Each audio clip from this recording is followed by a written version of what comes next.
Guys, welcome back to my channel. तर आज आपण बनवणार आहोत फोडणीचे वरण। तर त्यासाठी लागणारं साहित्य आपण पहिल्यांदा पाहून घेऊया। अर्धा टेबलस्पून जिरे, अर्धा टेबलस्पून मोहरी, 2 मिरच्या, अर्धा टोमॅटो, थोडीशी कोथिंबीर आणि 5-6 चेचलेल्या लसणाच्या पाकळ्या आणि वरणासाठी लागलेली तुरीची डाळ शिजवून घेतलेली आहे। तर आता आपण रेसिपी बनवायला स्टार्ट करणार आहोत। आता तुम्ही पाहू शकता कढई छान तापलेली आहे।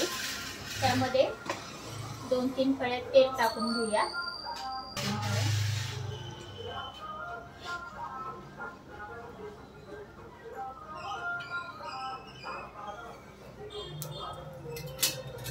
तेल 2 मिनिटं गरम होऊ द्यायचं। पाहू शकता तेल छान गरम झालेलं आहे। त्यामध्ये इमिडिएटली लगेच जिरे टाकून घ्यायचे।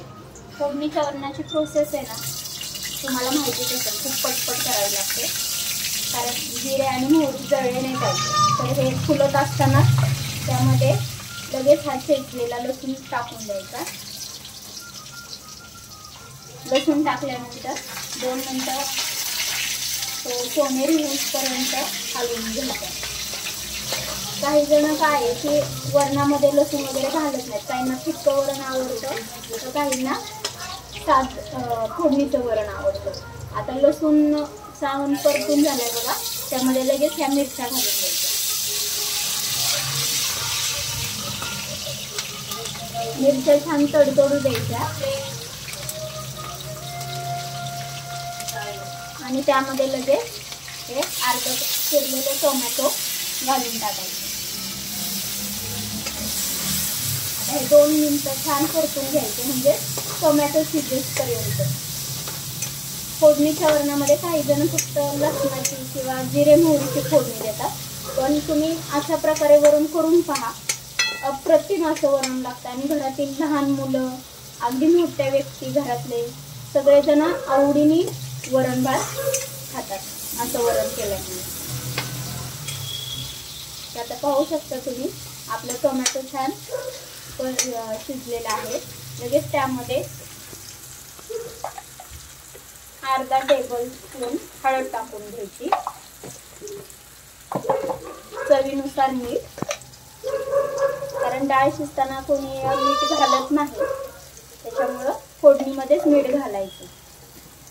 मीठ फोडणीमध्ये घातल्याने काय होतं माहिती आहे का, सगळ्या साहित्याला मिठाची चव लागते आणि टोमॅटो वगैरे जे पण काही फोडणी आहे ती पटकन परतायला मदत होते। आता पाहू शकता तुम्ही ही पूर्ण फोडणी छान अशी परतलेली आहे आणि लगेच त्याच्यामध्ये ही शिजलेली डाळ टाकून द्यायची।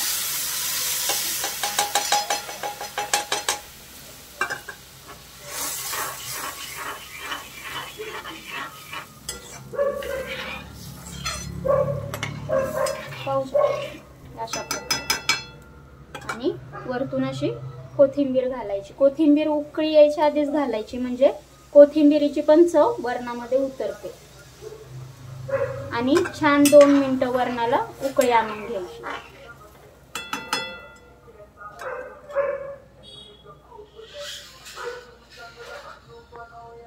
तर पाहू शकता तुम्ही आपल्या वरणाला छान उकळी आलेली आहे।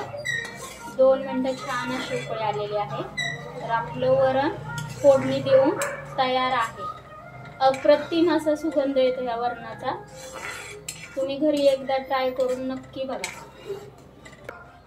तर गाईज, पाहू शकता तुम्ही आपले वरण बनून तयार आहे।